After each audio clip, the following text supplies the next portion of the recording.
Hi everyone, this is Riza with your weekly Golden Nugget. Each week on Thursday we bring you these Golden Nuggets just so that you can have a little bit of inspiration, a little perspective to move forward with your week. I do a live reading for the community, for all the people that will be watching this or are watching this now, and that is you, so welcome. And this week we've chosen 3 tarot cards to take us a little deeper into the reading, and it's exciting. It's a very different reading. As you can see, it's called What is Being Revealed. So I will read to you the poem, and then I'll explain it in a little bit more detail. I notice my hair is doing some really interesting things today. You guys have to excuse me. I'm like a month and a half away from giving birth, and so everything is, I'm in that sort of halfway zone of here and not there, but it still makes me maybe not as well coiffed looking, but very ready to do a channeled reading. So here it is. This is the poem. It's entitled What is Being Revealed. We are being tumbled, cycled around in a seemingly endless loop. Step to the side and look in. What is it that is being tumbled? What is it that is being revealed? Touch the dust of it, of its formerly sharp edges, being pulverized into a powder. What does it feel like, taste like, smell like? Take note. You will not be in this cycle forever, but if you know what is being smoothed, you will know how to hold it. Ooh, mysterious. So this was a really interesting image. It was an image of this cycling, almost like a very fast Ferris wheel, right? And it was spinning. And Spirit told me to look at it from the side. And when I looked at it from the side, it looked to me like a stone tumbler on its side. I think stone tumblers usually work this way, but this was on its side, and it was just this cacophony of movement. And at first I got this feeling, I don't know if you guys remember a reading a while back about being on a track and needing to step out of the track. And at first I got that feeling like, oh, I'm stuck in a loop. We're stuck in a loop. Do we need to just step out of it? Because they had me looking at it from the side, and they said, no, we just want you to observe what's cycling through. So the term cycle kept coming up again and again. And then with this idea of it as a stone tumbler, I reached my hand in and took some of the dust from inside. And it was this really beautiful, like turquoise dust. And I put it on my hand and I tasted it and I smelled it. And I really tried to experience this dust. And so the idea is that there's something being cycled, something being tumbled in our collective tumblers. This is the energy of the week, right? Something's being tumbled, and it's going from this rough, raw state into a smoothed, beautiful state. But the key here is consciousness. How conscious are we of what it is that's being tumbled?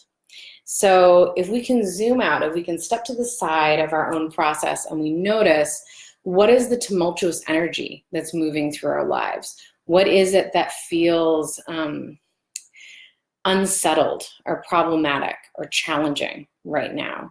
And to not so much be inside of it with all those feelings of being rattled around, of being spun in this cycle, but instead to step out and to really notice that process, to cultivate that compassionate witness within ourselves, to be able to notice what it is exactly that's being shaken up in this cycle.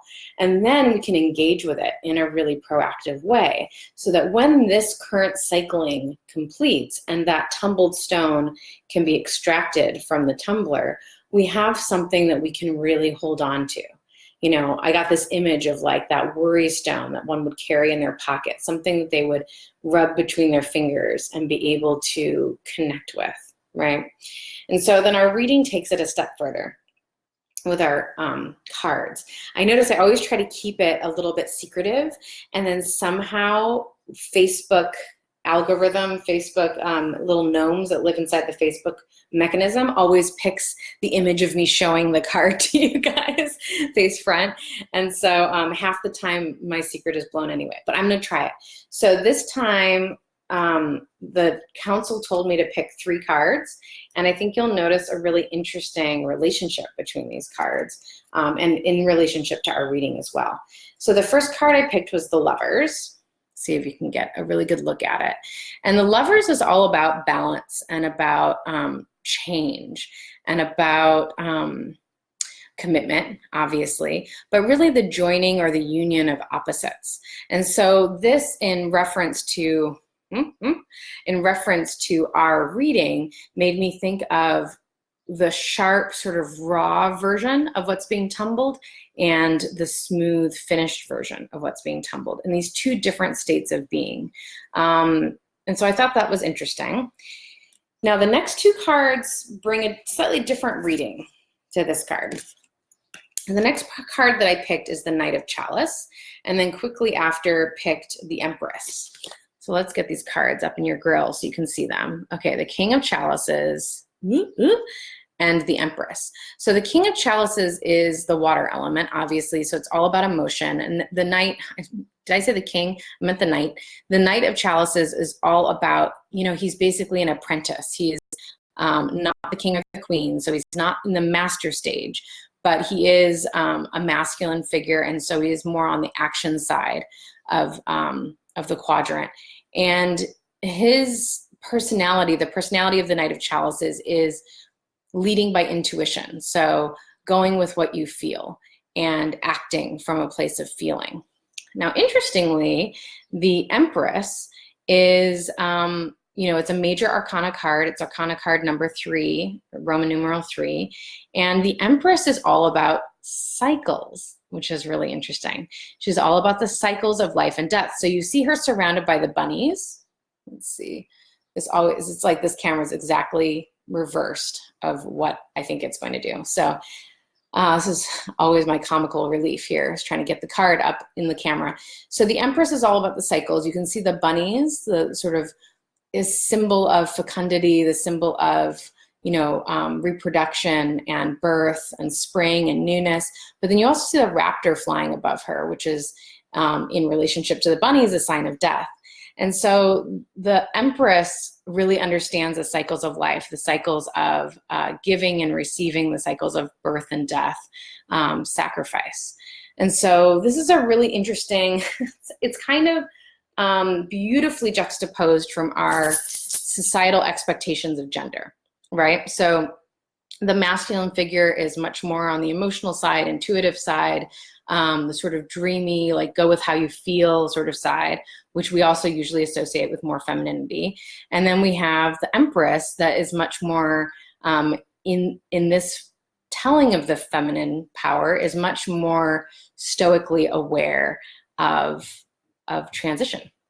So that is my kid coming home, and I'm going to open the door. Oh, hi. I said to Lexi, you said bye. Thank you. Thank you. So I'm doing a live video, honey.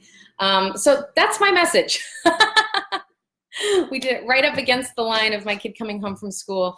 But yeah, these are our 3 cards. And so I just want you to, this week, to think about those cycles and whatever cycles are happening. And this reality, I guess my last piece of advice is this reality that sometimes the very thing that we've been hoping for and asking for might come to our door, and it might really shake things up. And that is okay. And so as that shaking is happening, we get into this cycle of change and this cycle of smoothing, and to just cultivate that compassionate witness and be able to view what that soothing, smoothing is of our internal state, what is being shifted to bring on the new. All right, everybody, thank you so much. Thanks for joining me for our weekly Golden Nugget, and we look forward to seeing you next week. Okay, bye-bye.